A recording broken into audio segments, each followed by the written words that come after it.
T20 world cup super 8లో భాగంగా చెన్నైలో Bharat Zimbabwe match జరగబోతుంది. ఇప్పటికే సూపర్ 8 గ్రూప్ ఏలో ఆడిన తొలి మ్యాచ్లోనే భారీ విజయాలతో దక్షిణాఫ్రికా, వెస్టిండీస్లు సెమీస్ రేస్కు గట్టి పోటీదారులుగా నిలిచారు.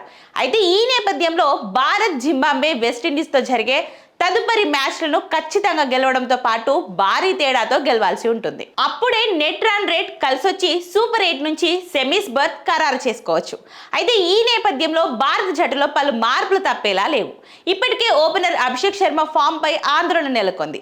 అలాగే తన గత మ్యాచ్లో అక్షర్ పటేల్ కాదని వాషింగ్టన్ సుందర్ను తీసుకున్న నిర్ణయం ఇప్పుడు తీవ్ర విమర్శలకు కారణమైంది. ఇలాంటి సమయంలో బ్యాటింగ్ ఆర్డర్లో తప్పనిసరిగా చేయాల్సిన మార్పుల్ని టీమిండియా మాజీ ఫేజర్ వరల్డ్ కప్లో అనలిస్ట్గా ఉన్న ఇర్ఫాన్ పఠాన్ సూచించాడు. ఈ మార్పులు చేస్తే ఫలితం ఉంటుందని కెప్టెన్ సూర్యకుమార్ యాదవ్కు పఠాన్ సూచించాడు.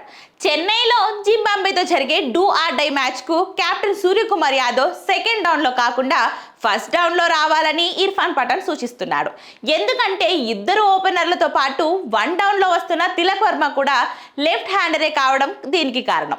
దీనివల్ల ప్రత్యర్థి బౌలర్ల పని సులువవుతుందన్నాడు.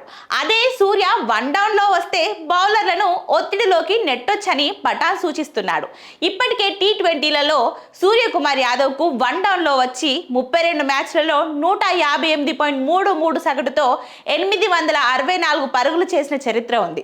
ఇందులో ఓ సెంచరీతో పాటు 6 అర్ధ సెంచరీలు కూడా ఉన్నాయి. అలాగే వాషింగ్టన్ సుందర్ స్థానంలో బ్యాటింగ్, బౌలింగ్లో బెటర్ అయిన అక్షర్ పటేల్ను తప్పనిసరిగా తీసుకోవాలని సూచించాడు.